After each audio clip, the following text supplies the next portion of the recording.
Pay up or you won't see your grandchildren anymore, my son-in-law shouted, and my daughter coldly added, $1,500 a month will be enough. I nodded silently, turned around, and left, hiding my anger. 3 days later, I returned with a black envelope. They beamed, waiting for the money. But when they opened it, the smiles disappeared, and the family broke up forever. Before we continue, please subscribe to the channel, and write in the comments what time it is where you are now. I pulled my truck into Evan's driveway and killed the engine. Through the windshield, I could see his house, all sharp angles and glass, the kind of modern architecture that screamed money. 3 luxury cars lined the street, a Mercedes, a BMW, a Tesla. I checked my reflection in the rearview mirror, smoothed down my collar. The button-down shirt was clean pressed. I tried. The gift sat beside me on the passenger seat. A designer toy for my grandchildren.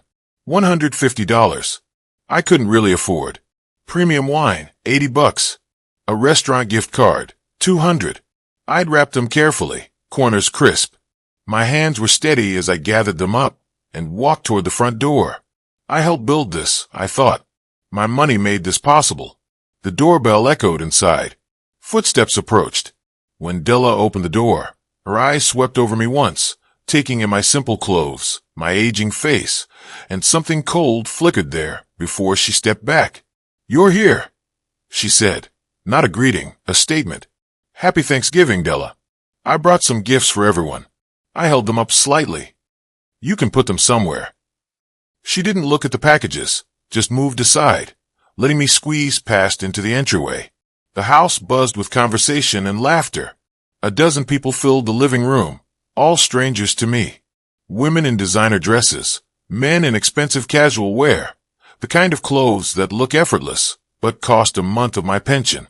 They held wine glasses, smiled at each other with practiced ease. "Is Evan around?" I asked. "He's busy with guests. We have a full house today." Della was already turning away, moving back toward her people. I stood there holding the gifts, looking for somewhere to set them down. A side table near the entrance seemed appropriate. I placed them carefully next to a crystal vase and some decorator books. My wrapped packages looked cheap beside such elegance.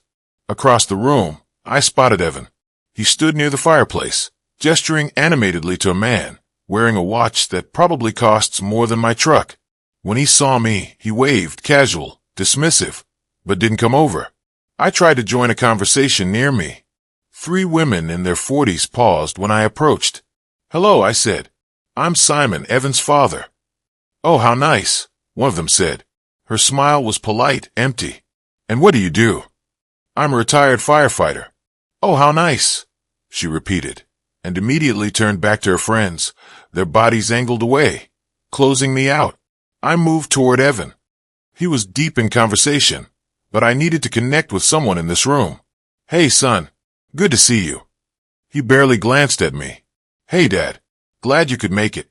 This is Marcus. He owns the commercial real estate firm downtown." Marcus extended a limp hand. "Pleasure. I wanted to catch up," I said to Evan. "It's been a while since." "Yeah, we'll talk later." He was already turning back to Marcus. "So, tell me about that property deal you mentioned." I stood there for another moment, invisible. Then I moved away. Above the fireplace, a framed photo caught my attention. Evan as a boy, maybe 8 years old, sitting on my shoulders at a fire station open house. His gap-toothed grin, my proud smile. I remembered that day teaching him how the equipment worked, letting him wear my helmet. Other memories flashed. Bike riding lessons in the park. Saturday morning pancakes. Soccer games where I cheered until my voice went raw. When had we lost that? "Everyone, dinner's ready." Della's voice cut through the chatter. The crowd moved like a wave toward the dining room. I followed, my stomach tight with anticipation. Maybe at the table, Evan and I could talk properly. The dining room gleamed. Crystal glasses caught the light. Fine china sat at each place, the pattern delicate and expensive. Elegant centerpieces ran down the middle of the long table. I counted the chairs. 12 settings. 12 people. Guests found their seats with easy familiarity, as if they'd done this before. Della directed traffic, placing people strategically. Evan took the head of the table, grinning, relaxed. His important guests flanked him. I stood at the end, waiting. People filled in around me, leaving me standing alone. 5 seconds passed. 10. Everyone else was settling in, unfolding napkins, reaching for water glasses. Where should I sit?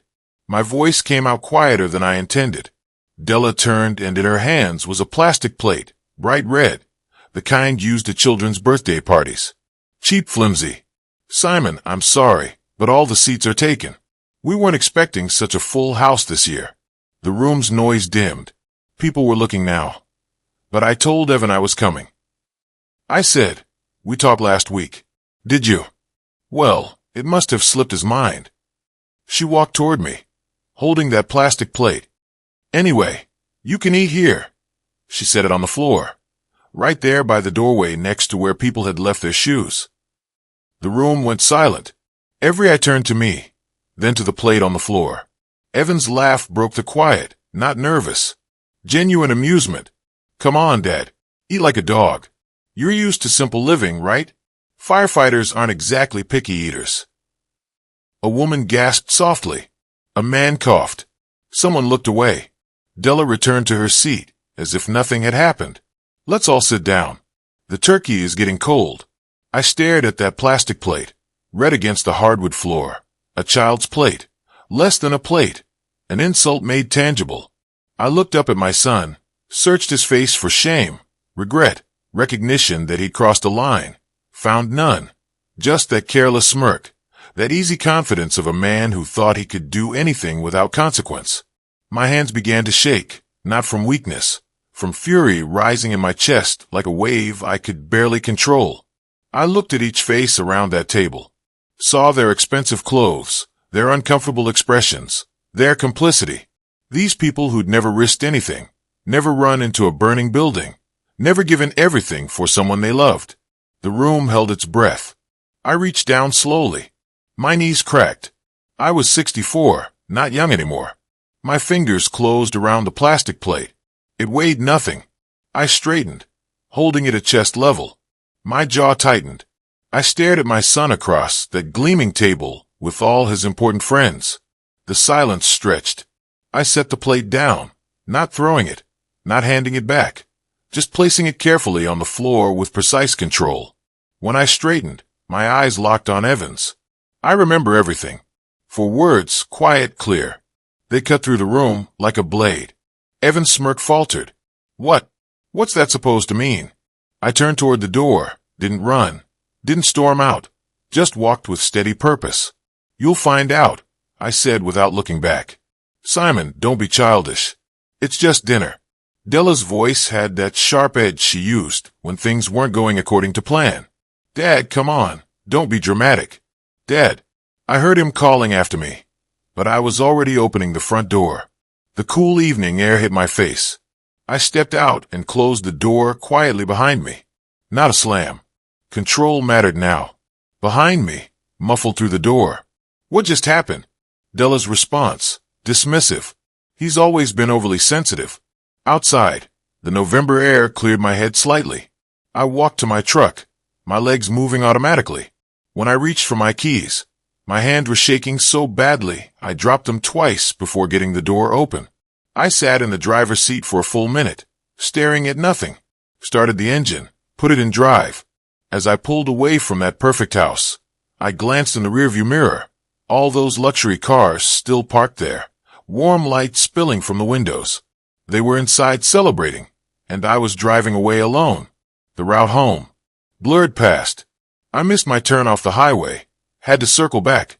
My knuckles were white on the steering wheel. Passing a car wash triggered the first memory. 2020, Evan in my kitchen, laptop open, showing me glossy photos of luxury cars, his eyes bright with excitement. Dad, I've got this incredible opportunity. Gordon Premium Auto Detailing. High-end car care for luxury vehicles. But I need $45,000 to start. That's a lot of money, son. I know, but it's an investment. In 2 years, I'll pay you back with interest. This is going to make our family name mean something. You really think you can do this, Dad? I promise. Trust me. I remembered writing that check. The way my hand had cramped slightly from the large numbers. Evan hugging me tight, his voice thick with emotion. You're investing in my future, Dad. Our future. We'd even worked on the first location together. I helped paint walls, install equipment, got my hands dirty alongside him. He'd said I was building something that would last. I stopped at a red light. Another memory surfaced, sharp and clear. 2022. Evan on my phone. His voice rushed. Dad, the business is expanding. I need another $38,000 for the second location. Once this opens, I'll pay everything back together. Evan, you still haven't paid back the first loan. I know. But you have to spend money to make money, right? Trust me, Dad. When have I ever let you down? 2023. Another call. Just $22,000 more, Dad. Marketing and equipment. Temporary cash flow issue. You understand, right? I'm on a fixed income now, son. I'm retired. I'll pay you back. I promise. You're investing in your grandkids' future, too. 20 is equal to 24, 15,000. Vague explanations about unexpected expenses. My questions deflected, but I'd written the check because he was my son, and sons don't betray their fathers, right? By the time I reached my neighborhood, full dark had fallen. My house looked small, humble, single-story, neat lawn, the place I'd lived for 30 years. It had seemed enough before I'd seen Evan's palace. I parked in the driveway and sat there, engine ticking as it cooled. Finally forced myself to get out, unlocked the front door. Inside, silence. I flipped on a single lamp, leaving the rest of the house dim. Took off my coat and just draped it over a chair. Couldn't manage the simple task of hanging it properly. The photo on the mantel stopped me. My wife, she died 6 years ago. The memory hit like a physical blow. Her funeral, gray sky, cold rain. Evan standing beside me in a black suit, checking his watch. Will you stay a while? I'd asked him. I don't want to be alone tonight. Dad, I wish I could, but Della needs me home. The baby's been fussy. Of course, I understand. I'll call you tomorrow. Okay. He hadn't called the next day, or the day after.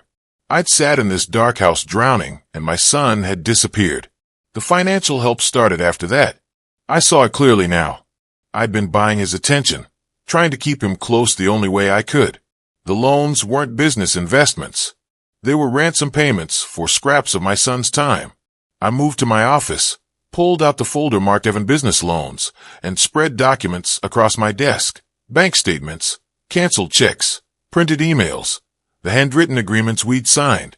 So casual, so trusting. I found my calculator, started adding 45,000, 38,000, 22,000, 15,000, $120,000, 5 years of promises.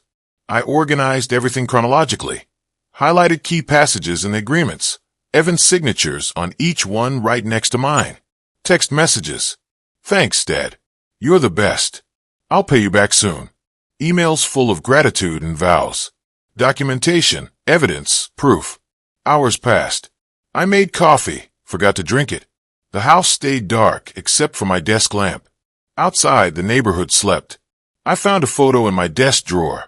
Evan at 7 Gap Tooth smile sitting on my shoulders. That fire station open house before everything changed. Before money became the only language between us. I traced my finger over his young face, then set the photo face down on the desk. My phone sat beside the documents. I scrolled through old messages from Evan, reading his promises. Stopped on one from 2020. You're the best dad ever. I'll make you proud. My expression hardened. I picked up a business card from my desk organizer, Robertson, attorney. He'd done legal work for the fire department years ago. Handled some property disputes. Good man. Fair. I programmed his number into my phone. Pulled up his contact. Dawn light began creeping through the window, turning the sky from black to gray. I'd been awake all night, sitting with my documents, my memories, my calculations. My thumb hovered over the call button. $120,000. 5 years of manipulation. Tonight's humiliation. The plastic plate on the floor. My son's laughter. Eating like a dog. I looked at young Evan's photo again, still face down, then at my phone. The hurt was transforming into something else, something harder, colder, something that felt like justice. I took a deep breath. I made the call at 8 the next morning. My finger pressed the numbers with steady purpose. No hesitation left in me. The fire department's legal aid hotline for retirees connected me with a counselor who listened without interruption. I need advice about recovering money I loaned to a family member.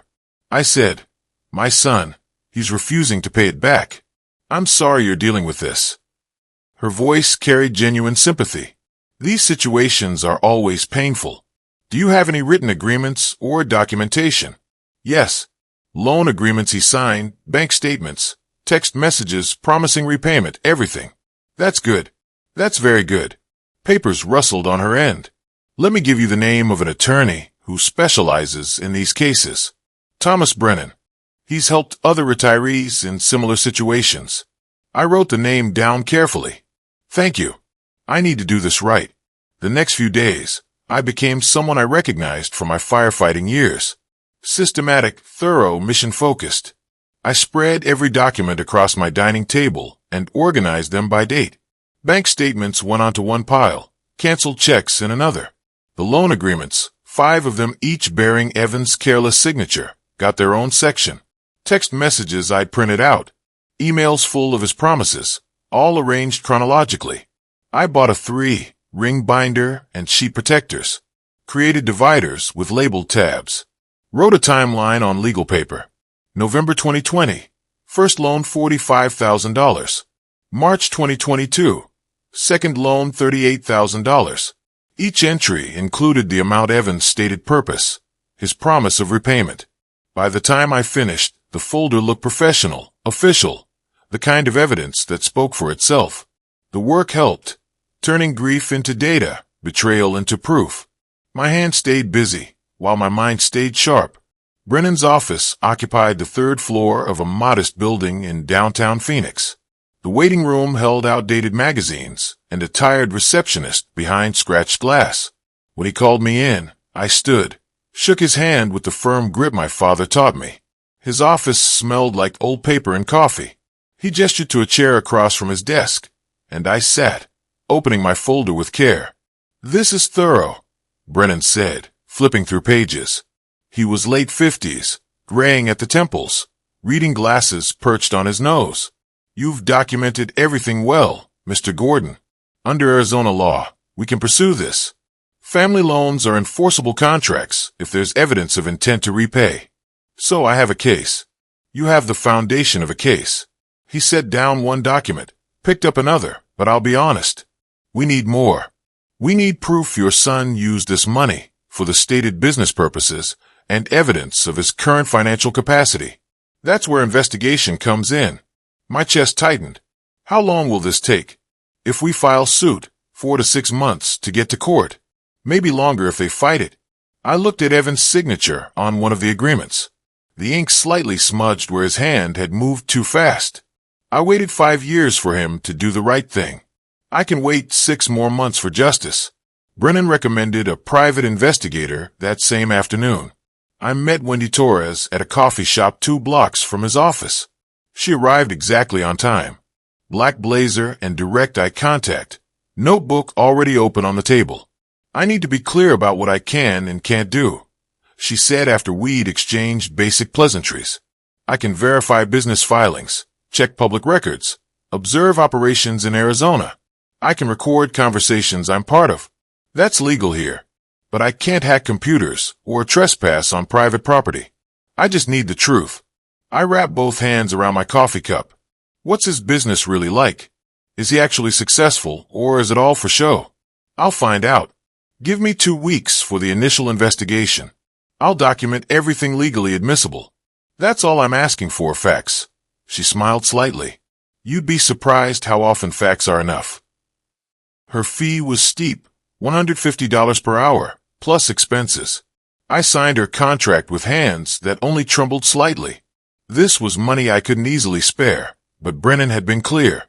Without evidence, I had nothing but old promises and hurt feelings.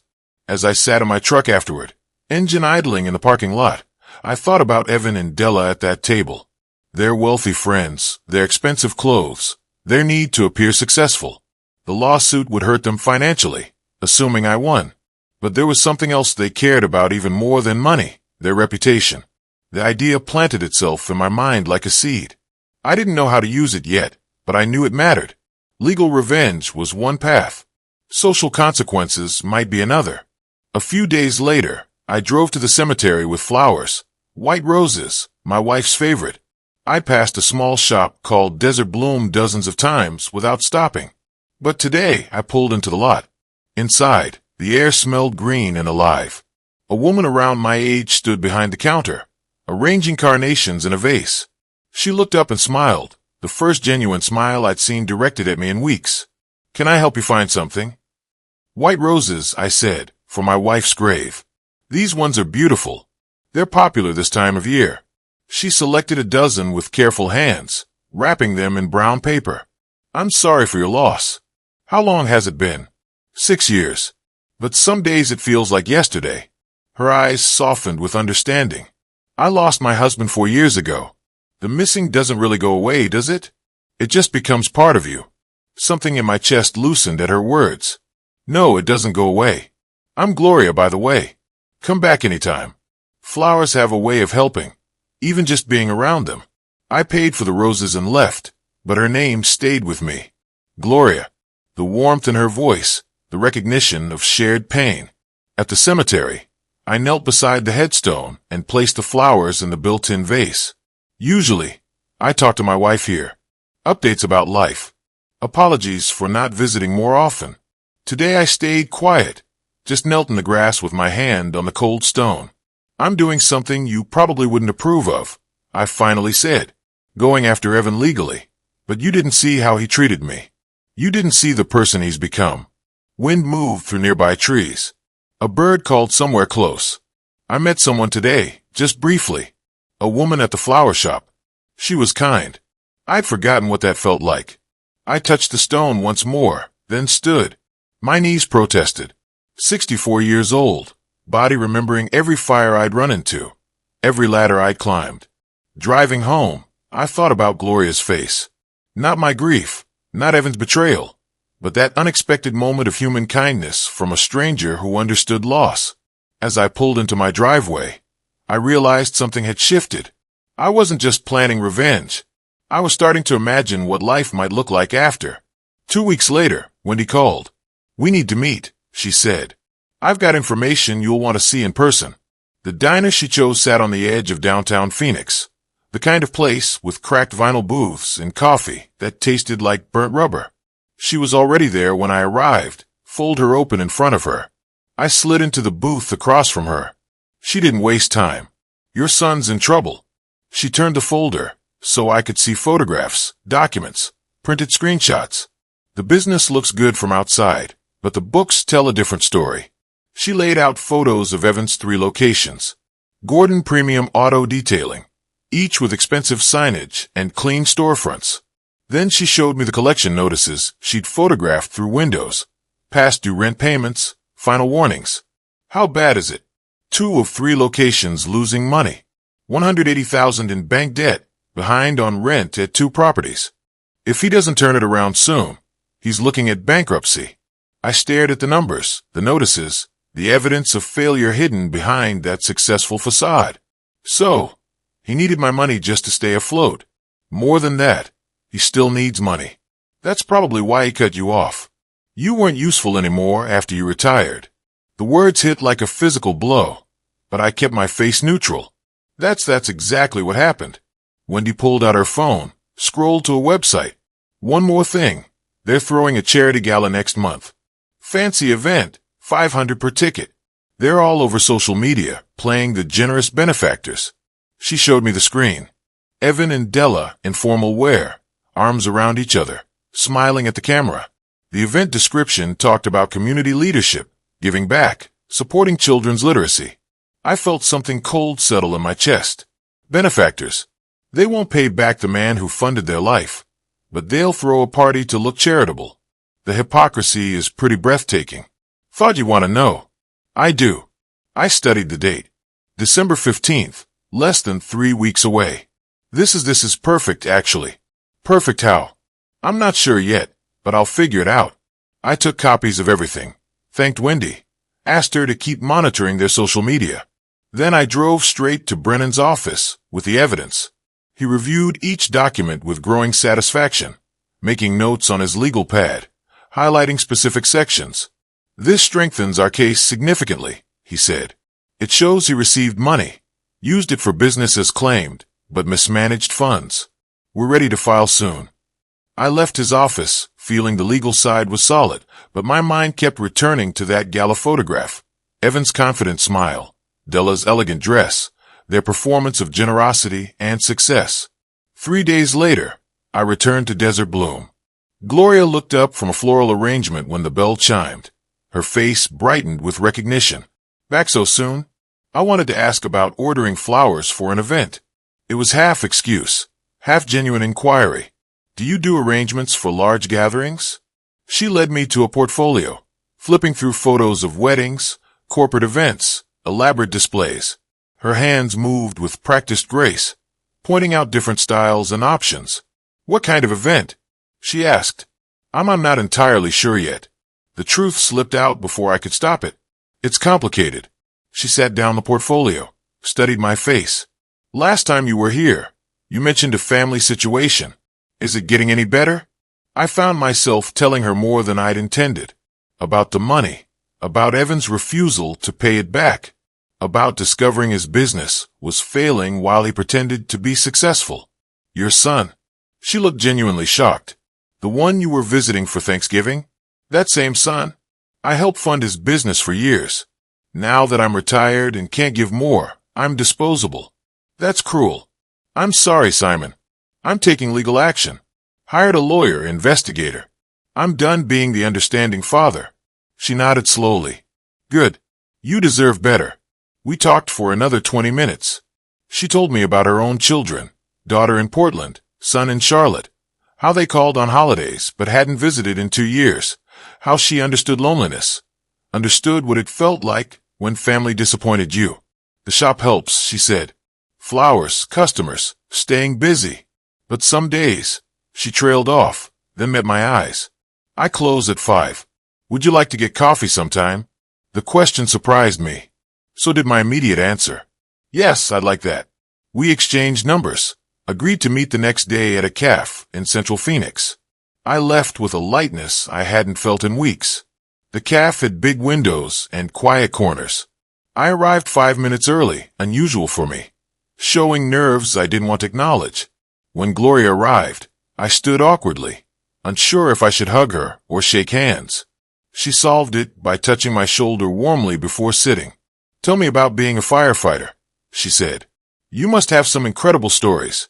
32 years of them, some scary, some funny, some that still keep me awake at night. What made you do it?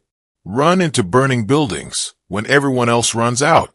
I thought about it, watching steam rise from my coffee. Honestly, I liked helping people. Sounds simple, but that's what it was. You make a difference when you pull someone out of a fire or save their home. You still help people, don't you? Her insight caught me off guard. That's who you are. I try to be, even when they don't deserve it. Maybe it's time to help yourself first. We talked for over an hour. She told me about buying the flower shop 15 years ago, how it had saved her after her husband's death, how working with living things with beauty gave her purpose when grief threatened to swallow her whole.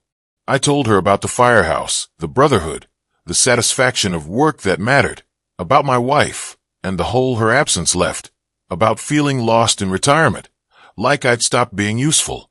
"You're not useless," Gloria said firmly. "You're just between chapters." I realized I was smiling, had been smiling for the past 10 minutes. When was the last time that happened? When we finally left, we stood by our cars in the parking lot, neither wanting the conversation to end. "I'm glad you came back to my shop that day," she said, her hand resting lightly on my arm. "So am I." I drove home as the sun set, painting the desert sky orange and pink.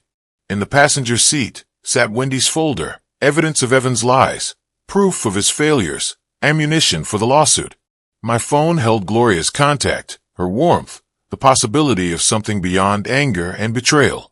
I sat in my truck outside my house for a long time, engine ticking as it cooled, held my phone in one hand, Wendy's folder in the other. One represented everything that had gone wrong. The other represented something that might go right. I wasn't sure which one I was more afraid of. Brennan filed the lawsuit the following week. The process server, a woman in business casual, walked into Gordon Premium Auto Detailing's main location at 2 o'clock in the afternoon. Evan was standing beside a Tesla, showing a client paint protection packages on an iPad. Professional, confident, the image of success. Evan Gordon? He turned confused. Yes. She handed him the manila envelope. You've been served. The client stepped back. Evan opened the envelope right there, his face shifting from confusion to shock. Complaint for breach of contract. $120,000. His hands trembled. The client mumbled something about calling later and left. Evan stood frozen. Other customers watching, employees glancing over. My phone rang an hour later. Evan's name on the screen. I let it ring twice before answering. Hello, Evan. Shouting erupted. So loud I held the phone away from my ear. You're suing me? Your own son? Are you out of your mind? No, Evan. I'm finally thinking clearly. This is betrayal. Family doesn't do this to family. You're right. Family doesn't. I kept my voice level. So, explain Thanksgiving to me. Explain that plastic plate on the floor. Explain eat like a dog. That was a joke. You're too sensitive. Do you remember those 4 words I said? I paused, let the silence hang. I remember everything. Every check, every promise, every signed agreement, and I have proof. You're going to regret this, old man. Have your lawyer contact mine. I hung up while he was mid-sentence, set the phone face down on the table. My hand shook slightly, but my jaw was set. Over the next few days, Della launched her campaign. Gloria had suggested I check Facebook, see what they were saying. I found Della's profile, a photo of her and Evan looking somber. The caption talked about unexpected challenges and family situations that test her strength. The comments overflowed with support. You two are so strong, and sending prayers. I scrolled through more posts, each one carefully crafted, hinting at my instability without naming me. I screenshot everyone evidence if I needed it. Then the phone call started. Simon, honey, I'm worried about you. My cousin Barbara voiced dripping concern. Evan called me and he said, You're confused about some money. I'm not confused, Barbara. I loaned him $120,000 over 5 years. He signed agreements to repay. He never did. Now I'm suing. But Simon, are you sure you didn't give him that money as gifts? Maybe you just forgot. Barbara, I have documents, bank statements, his signature on loan agreements. I'm a retired firefighter, not a millionaire. I don't give 6F-figure gifts. A pause. Della said, You've been having some difficulties, memory issues. Della is lying. Each call followed the same pattern. Family members, old friends, all coached with the same narrative. Poor Simon, confused, needs help. Some I convinced with documentation. Others had already decided. Gloria met me for coffee 3 times that week. She listened to me vent about the calls, about Della's posts. She didn't just sympathize. She got angry. They're gaslighting you. You know that, right? I know what they're doing. I stirred my coffee without drinking it. It's just hard when people you've known for years look at you like you're losing it. You have documentation. You have a lawyer. You have the truth. Don't let them make you doubt any of that. Some people won't even look at the evidence. They've already decided Evan's the victim. Then they're not worth your time. Focus on winning your case. She was right. She was absolutely right. That evening, Gloria invited me to her house for dinner. I arrived with a bottle of wine, nervous in a way I hadn't been since I was young. Her home was modest but warm, lived in, comfortable, real. She'd cook pot roast. Nothing fancy, but it smelled like home. We ate at her kitchen table, talking easily. She told me about a difficult customer that day. Someone who wanted roses, but complained they smelled too much like roses. I laughed, actually laughed, for the first time in weeks. After dinner, we moved to her couch with coffee. The conversation drifted to deeper things. Her late husband, my late wife. What it meant to start over in your 60s. I like having you here, she said quietly. It's nice to cook for someone again, to have conversation over dinner. I like being here, I haven't felt this comfortable anywhere in I don't know how long. Good. Then come back often anytime. We sat close, our knees almost touching. She placed her hand on my arm when I was telling a story about the firehouse. Her touch was warm, steady. I looked at her face in the soft lamplight.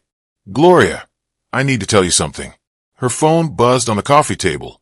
She glanced at it, her expression shifting. Simon, this is from my daughter. She's been following some Facebook posts about an elderly firefighter suing his son. She's asking if I know anything about it. My chest tightened. What exactly is she seeing? Gloria read from her phone. She says there's a woman posting about how her father-in-law is having mental issues and falsely accusing them of owing money. The posts don't name names, but the details match. People are commenting, sharing it. Della, she's spreading it wider than I thought. Gloria looked up at me, concern clear in her eyes. Simon, this could get ugly. The next morning, I told Gloria everything. I met her at Desert Bloom before opening. She unlocked the door, surprised to see me. We need to talk, I said. She let me in, locked the door behind us, flipped the sign to closed. We sat in her back office, surrounded by orders and vices. I haven't told you everything about Thanksgiving. I began about why I'm really doing this. Tell me now. I chose my words carefully, reliving that moment. When I got there, Della opened the door like I was a stranger. Inside, all these wealthy people. No one talked to me. Then at dinner, there were 12 place settings. 12 people. I stood there waiting. No chair for me. Gloria leaned forward, and what did they do? Della brought out a plastic plate, one of those cheap kids' plates. She set it on the floor next to where people left their shoes. And she said, "You can eat here." Evan laughed. He said, "Eat like a dog, Dad. You're used to simple living." Gloria's face hardened. That's inhuman. Everyone just stared. That's when I said it. I remember everything. And I left. She reached across, gripped my hand firmly. You should have told me this sooner. I would have understood everything better. Those 4 words, they had 2 meanings. I squeezed her hand back. The obvious one, I'd remember that humiliation. But the real meaning, I remember every check I wrote, every loan agreement, every promise Evan made, every document with his signature. I'd been keeping records for years, not even knowing why. Some part of me knew I'd need proof someday. You were protecting yourself, without realizing it. I wanted to believe in him, but I documented everything anyway. And when he pushed me too far, I had everything I needed. Gloria's eyes were wet, but not with pity, with fury on my behalf. That's not revenge. That's justice. My phone rang. Wendy. Her voice was tense. We need to meet now. This is urgent. 30 minutes later, I pulled into a shopping center parking lot. Wendy's car was already there. I got in her passenger seat. She handed me her phone with earbuds. Listen to this. Evan's voice came through clearly. He was at a restaurant with someone, a lawyer from Context. They were discussing me, discussing guardianship, discussing declaring mentally incompetent. My blood ran cold. We claimed the lawsuit proves dementia. The lawyer said he's confused about gifts being loans. We file for guardianship, then claim he actually borrowed from you to maintain his house. We create documentation showing he owes you the house. Can we do that? Evan asked. I can draft the papers, backdate some loan agreements, sign his name. We have samples. If we move fast before his lawyer catches on, we can get a lien on the property. The recording ended. I sat in silence, hands gripping the phone. They want to take my house, I said quietly. They want to lock me away. Wendy nodded grimly. That's exactly what they want.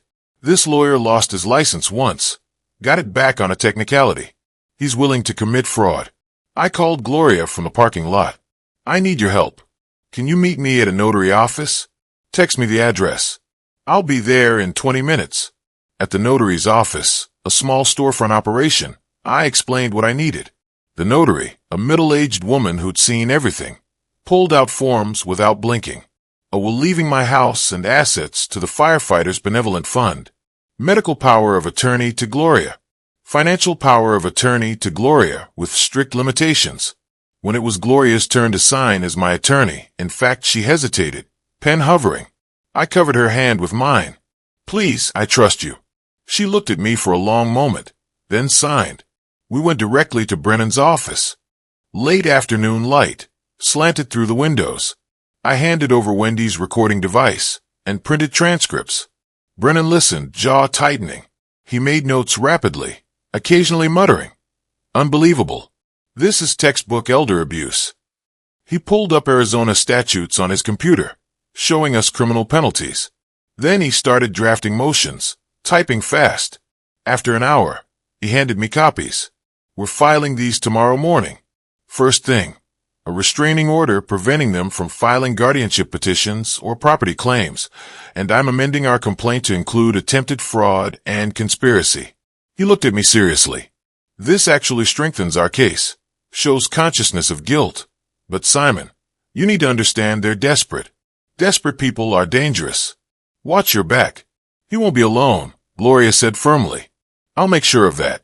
Evening fell as we left Brennan's office. The sky turned orange and purple. I started toward my truck, but Gloria stopped me. "Leave it. We'll get it tomorrow. You're coming with me." She said it with finality. I nodded, got in her car. As she drove through Phoenix streets, we were mostly quiet, processing the day. Gloria reached over briefly, squeezed my hand on the armrest. I didn't let go. We drove the rest of the way holding hands. "You're staying at my house," she said. "For a few days at least. I don't want to put you in the middle of this. Evan and Della are I'm already in the middle of it. I signed those documents. I'm your attorney. In fact, more than that, I care about you. You're not facing them alone.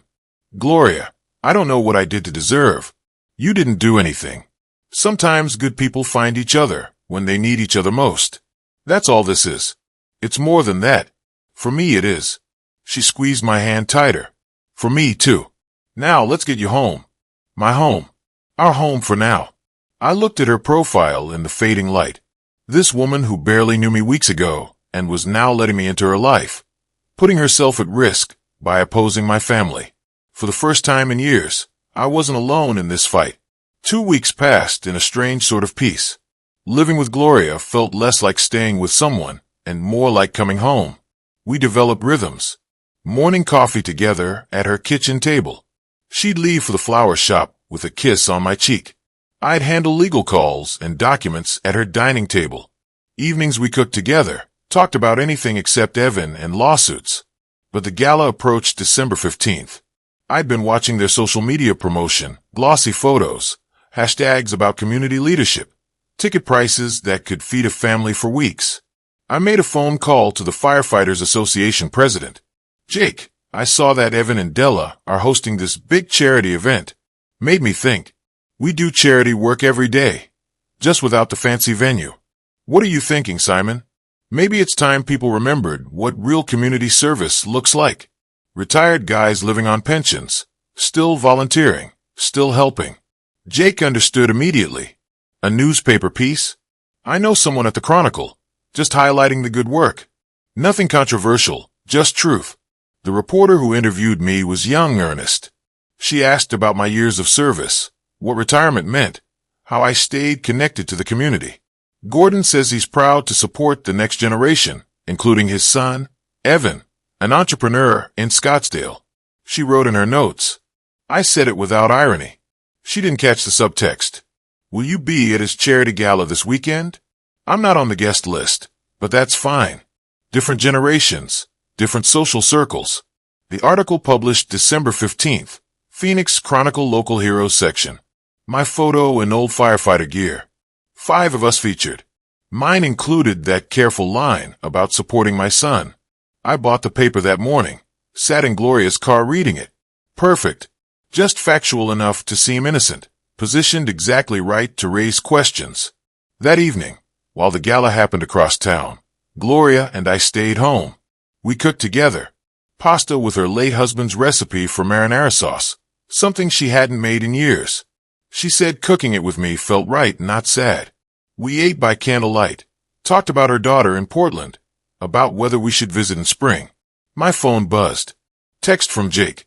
Articles getting shared everywhere. Fire department's official page posted it. Good visibility. I smiled, set the phone aside. Everything went as planned, Gloria asked. Better than planned?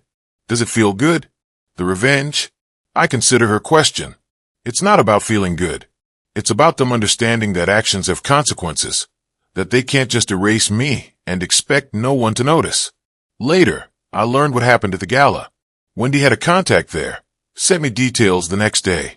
Evan and Della looked perfect, him in a tuxedo, her in some designer gown.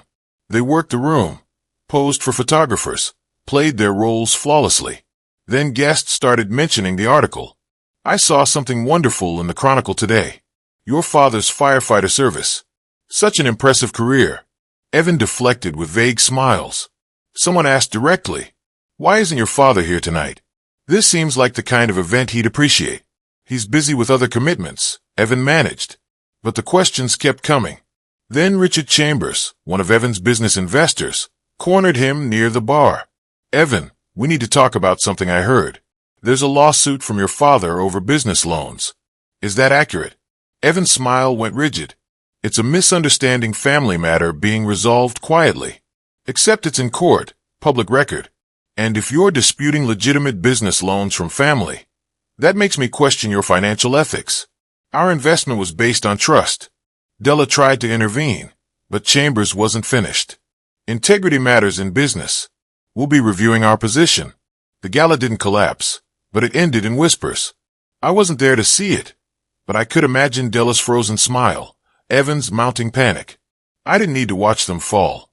Gloria found me later, scrolling through updates on my phone. She took it from my hands, set it on the coffee table. "Dance with me," she said. The radio was playing something soft from the 60s. I hesitated. I hadn't danced in decades, but took her hand. We moved slowly in the small space between couch and coffee table. She rested her head on my shoulder. "You're a terrible dancer," she murmured. I laughed. "I warned you. I don't care. This is perfect." The music played. Outside, Phoenix glittered with December lights. Somewhere across town, Evan and Della were cleaning up after their compromised event. But here, in this small living room, I was exactly where I needed to be. "Gloria, I need to say something. I'm falling in love with you. I probably already have." She pulled back to look at me. "Probably. Definitely. Definitely have." "Good. Because I'm already there, too." We continued dancing closer now. My phone buzzed again on the table. Another update, another piece of fallout, but I didn't reach for it. As we danced in that small living room, the music soft and Gloria's hand warm in mine, I understood something I hadn't before. Winning wasn't about watching them fall. It was about building something worth more than revenge. Winter passed in a strange duality. January brought cold mornings and warm coffee. Gloria's hand in mine across the breakfast table. Newspapers read in comfortable silence. She'd leave for work, kiss the top of my head in passing, a casual intimacy that still amazed me. I'd move more of my belongings to her house. We'd stop discussing when I'd move back. This was home now. But January also brought Evan's counterattack. His lawyers filed motion after motion, requests for continuances, discovery disputes, procedural challenges. Each one required Brennan to respond. Cost money. Consume time. The strategy was exhaustion.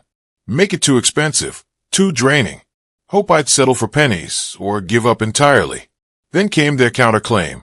$50,000 for emotional distress caused by my lawsuit.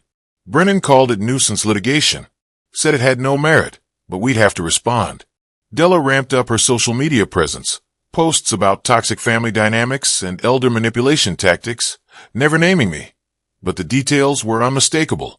Her friends commented supportively, creating an echo chamber of sympathy. Some posts went viral in certain circles. Young families victimized by greedy older relatives who gave gifts then demanded return. I saw these posts. They stung. "Look at this." I showed Gloria one evening. "She's calling me a predator. Says I'm trying to steal their future." Gloria read it, then set my phone face down on the table. "She's lying. She knows she's lying. The question is, do you know that?" "Of course I know." "Then why are you letting it hurt you? These people don't matter. Her friends don't know you. They don't know the truth. Your lawyer knows. I know. The judge will know. That's all that matters." I exhaled slowly. You're right. I know you're right. Let it roll off. Save your energy for the trial and for us. We're more important than her lies. February brought evening walks around her neighborhood, planning our future between street lights. When this is over, really over, what do you want your life to look like? Gloria asked. Honestly, quiet, peaceful. I want to wake up without checking for legal motions. With me? Yes, definitely with you. I've been thinking maybe I should sell my house. Move in here officially if you want that. She stopped walking, turned to face me. Are you asking what I think you're asking? Not marriage, not yet. But living together really together. Making this official. Yes, absolutely. Yes. Her smile was immediate. Certain. I want that too. You're sure? Because once this is really my address, you're stuck with me. She laughed. I'm already stuck with you. Might as well make it official. Late February, Wendy called with urgent news. I met her at Gloria's house. Both of us sitting on the couch, while Wendy set up her laptop. You need to hear this recording. Evan's voice came through the speakers, slurred with alcohol, frustrated. He was at a restaurant with his business partner, apparently unaware of Wendy's proximity. The old man thinks he'll win. He can't prove anything. I'll just forge more documents if I have to. Make it look like he's confused. The partner's voice warning. Evan, stop talking. I'm serious. Whatever it takes. He's not getting that money.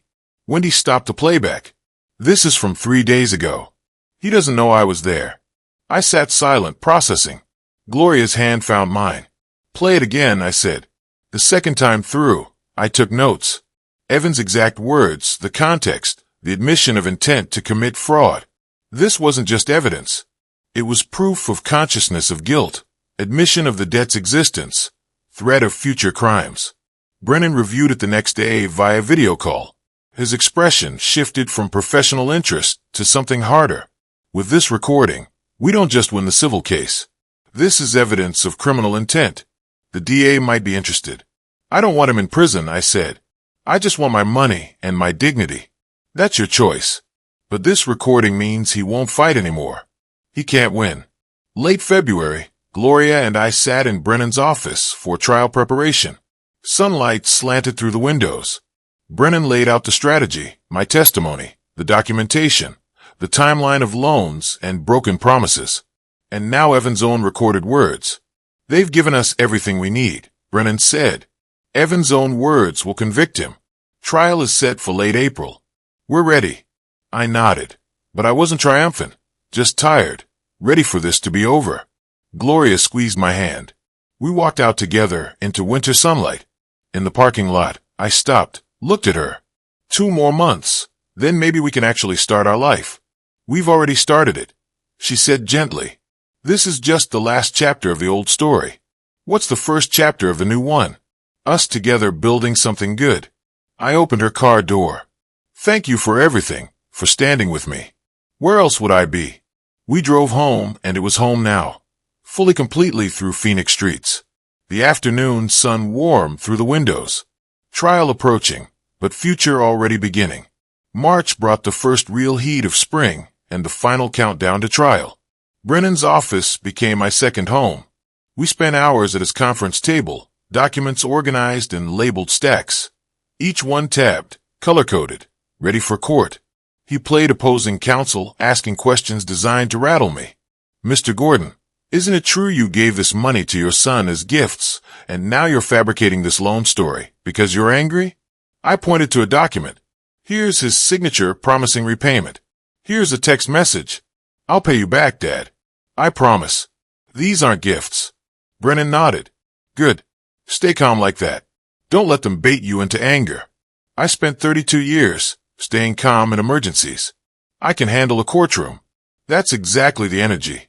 Competent, factual, unshakable. Gloria attended some sessions seeing the depth of my documentation for the first time. Afterwards, she said, "You really did remember everything."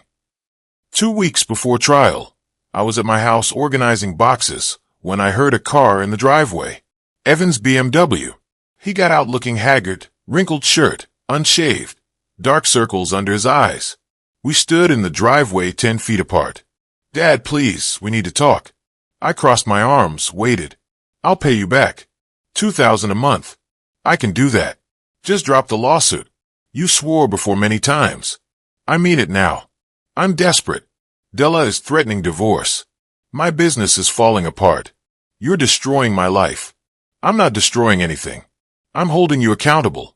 There's a difference. He started crying. I'm your son. How can you do this to your own son? I looked at him. Really looked at him. Saw not my little boy, but a man who'd made choices, who'd chosen to treat me like nothing. Evan, I would have forgiven the money. All of it. But that day, that Thanksgiving, that plastic plate on the floor, you showed me exactly what I am to you. Nothing. You can't come back from that with an apology. So that's it. You're just going to ruin me. I'm not ruining you. You did this to yourself. You took my money, broke your promises, then humiliated me in front of strangers. Actions have consequences, Evan. That's something you never learned. His face shifted from pleading to fury. You'll regret this. When you're sitting alone in this house, bitter and miserable, you'll regret pushing me away. I'm not alone. I have people who actually care about me. Maybe that's something you'll learn when everyone else leaves you too. We're done. After this, you're not my father. You stopped treating me like a father a long time ago. I'm just making it official. He stormed to his car, peeled out. I stood there watching him go, feeling only sadness for who he'd become. That evening, my phone rang, unknown number. Simon, it's Robert, Margaret's brother. I stepped away for privacy. My late wife's brother, Evan's uncle. He'd been silent throughout this whole ordeal. Robert, it's good to hear from you. Too long. I should have called sooner. Simon, I want you to know. I believe you. I've watched Evan for years. Saw how he treated you after Margaret died. Saw him lie about his business. Brag about success I knew wasn't real. My voice caught. You saw that. I did. And I'm ashamed I didn't say anything sooner, but I'm saying it now. If your lawyer needs a character witness, someone to testify about Evan's pattern of dishonesty, I'll do it. Margaret would want me to stand with you. Thank you. You don't know what that means. Family should stand together. And your family, Simon, always will be. Later that week, Gloria and I attended a firefighter's retirement dinner. We arrived together, clearly a couple. Friends approached, shook hands, congratulated us both. Good for you finding someone, my old captain said. You deserve happiness, Simon. Throughout the evening, we moved as a unit, comfortable, right? Gloria changed her Facebook status in a relationship with Simon Gordon. Small thing, but it mattered. We were official, public, building a future. The night before trial, we sat on my porch watching the sunset. The house behind us was already listed for sale. I was moving to Gloria's permanently. Are you nervous about tomorrow? She asked. Yes and no. I'm not nervous about the case. I know we'll win. But facing him in court, hearing whatever lies his lawyer tells, that part worries me. You're not the same man you were on Thanksgiving. You're stronger now. I feel stronger, but I also feel tired. Ready for this to be over. It will be tomorrow or the next day. And then we start the next chapter. I squeezed her hand together. Together, officially, publicly, permanently. If you'll have me, I'll have you. I want nothing more than to build a life with you. As the sun disappeared behind the mountains, painting the sky orange and purple, I felt ready. Not just for the trial, but for whatever came after. The courthouse stood solid and imposing in the June morning heat. Gloria Brennan and I walked through security together. My suit was simple but clean, professional. On the elevator, we rode in silence. When the doors opened, Evan and Della were already there talking with their lawyer. We made brief eye contact. No greeting, just acknowledgement. The courtroom was formal. Wood paneling, high ceilings, the weight of justice in every detail. We took our seats at the plaintiff's table. Gloria sat in the gallery directly behind me, close enough that I could feel her presence. Judge Patricia Martinez entered 50s, professional, no nonsense. Court was in session. Brennan presented methodically. Timeline first. Loans from 2020 through 2024, totaling $120,000. Bank statements showing transfers. Loan agreements with Evan's signature. Text messages. I'll pay you back, Dad. I promise. Emails confirming intent to repay. Wendy Torres testified about her investigation, Evan's business struggles, the mounting debts, the 3 locations barely surviving. Then came the recording. Brennan set up the context, explained how it was legally obtained, then played it. Evan's voice filled the courtroom. The old man thinks he'll win. He can't prove anything. I'll just forge more documents if I have to. Make it look like he's confused. The silence afterward was profound. Evan's lawyer objected, overruled. The recording was admissible. I glanced at Evan. He had his head in his hands. Della sat rigid beside him, crying quietly. Evan's lawyer tried a different approach. Couldn't dispute the money, so he argued these were gifts twisted into loans by a vindictive father. It was weak. Judge Martinez's expression showed she wasn't buying it. After a brief recess, the judge returned with a ruling. I've reviewed all submitted evidence and heard testimony today. This is straightforward breach of contract with the complication of family dynamics. However, family relationships do not exempt parties from contractual obligations. She looked directly at Evan. Mr. Gordon, your conduct toward your father is reprehensible. Attempting to declare a competent adult incompetent, creating false documents, public defamation. These constitute elder abuse under Arizona law. She delivered the verdict. I find in favor of plaintiff Simon Gordon. Defendant Evan Gordon is ordered to pay $120,000 principal plus $18,000 in interest, totaling $138,000 payable over 24 months. Additionally, I award $15,000 in damages for emotional distress and defamation. Total judgment, $153,000. Her gavel fell.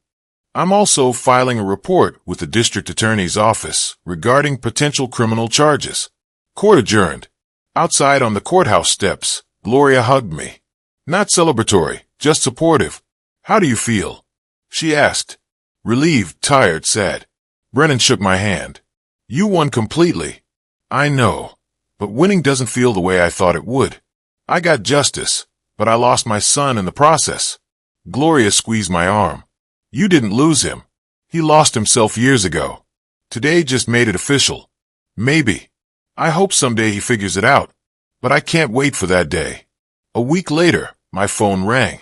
Evan, I almost didn't answer, but did Dad? It's me. His voice was hollow, defeated. I know. Della filed for a divorce yesterday. She's taking everything. The business is filing for bankruptcy next week. I'm moving out of the house. I'm sorry to hear that. Are you? You won. You destroyed me. I never said I'd destroy you. I said I'd hold you accountable. There's a difference, Evan. Silence. Then you were right about everything. I was an idiot. You can pay the judgment in installments like the court ordered. And Evan, if you actually change, really change, call me someday. Maybe we can figure out how to be father and son again. But I'm not waiting for that. I'm moving forward with my life. Okay. Just that. Then he hung up. Weeks later, I stood on my porch with Gloria. The house had a sold sign now. We were watching another Arizona sunset, hands intertwined. You really think he can change? She asked. I don't know. Maybe. He's my son. I have to believe it's possible. But you're not putting your life on hold, waiting for it. No, I spent too many years waiting for him to do the right thing. We're building our life now together. I like the sound of that. Our life.